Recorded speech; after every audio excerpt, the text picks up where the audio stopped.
So today we're going to be discussing the mental health and the usage of social media by adolescents. So what is social media? Social media has several different platforms used by people of all ages, such as Facebook, TikTok, Snapchat, Instagram. They each have similar but different uses. They are all used to keep in touch with friends and family. It can be people that you see all the time that you just want to keep in touch with constantly, or it can be people you don't see very often and you just want to keep up with their life. Social media is an entertainment hub, and this is where a lot of them differ. TikTok, mainly used for sharing videos. Facebook, you can share memes. Instagram, often used to share things about your own personal life. So social media can be a very positive thing, but overall it is pretty negative, especially for adolescents, and the use by adolescents should be limited. Adolescent period is a pretty difficult time. There's like this sense of pressure to be perfect and say and do all the right things all the time, because adolescents rely very heavily on the opinions of others. So social media kind of makes this a little bit worse. So the negative aspects of social media. There has been shown to be a positive correlation in overusing social media and the rising rates of depression.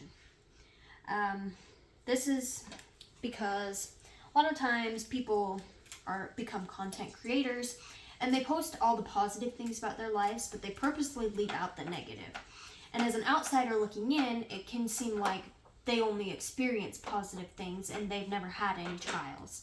And that can be hard to take, especially if you yourself are going through a difficult time. Every once in a while, you do get the content creator that will purposely post something negative about their life because they're trying to relate to their viewers. And this can feel very validating to those that are viewing their content.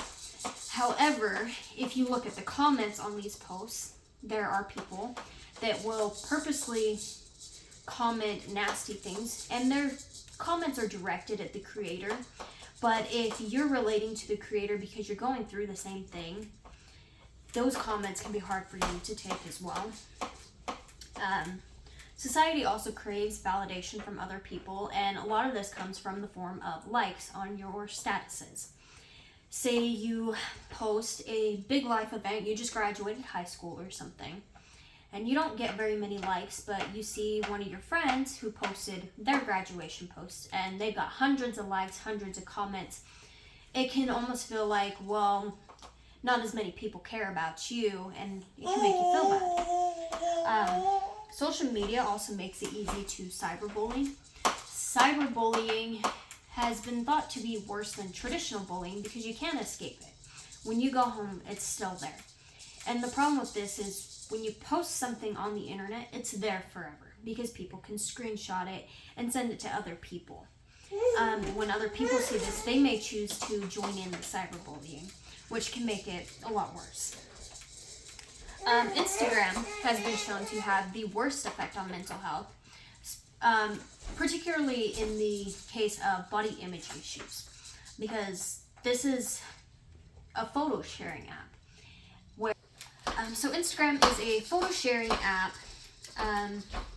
where a lot of like models and stuff like to post there, or even just everyday people, but they put filters on their photos to make themselves look better than they actually do. And it can make you feel bad about how you look because maybe you don't look as good.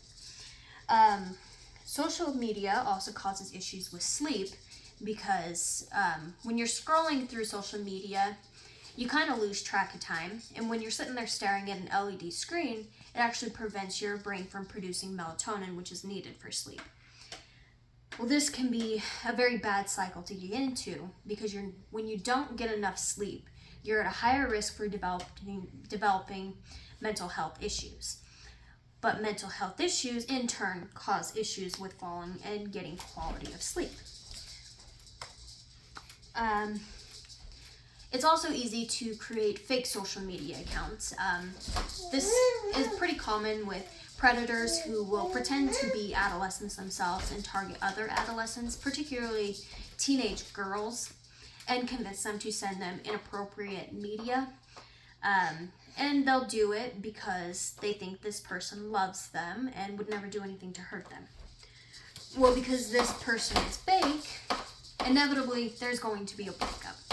Breakups are already hard enough to take, but when you've sent inappropriate media to somebody, you no longer have control of that media. And then you have the added stress of what are they going to do with it? Who else is going to see it?